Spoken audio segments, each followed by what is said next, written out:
Pinag-iisipan ng Philippine National Police o PNP ang pagbibigay ng pabuya para sa sinumang makapagbibigay ng detalye na makatutulong sa paghuli kay religious group leader sa controversial na tele-evangelist na si Apollo Kibuloy.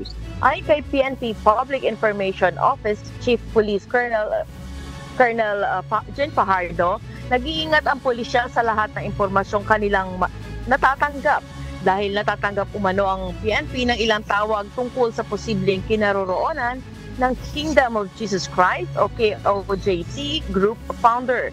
Nangyari ito kasunod ng anunsyo ng Department of the Interior and Local Government o DILG ng 10 milyong pabuya para sa kanyang pagkakaaresto.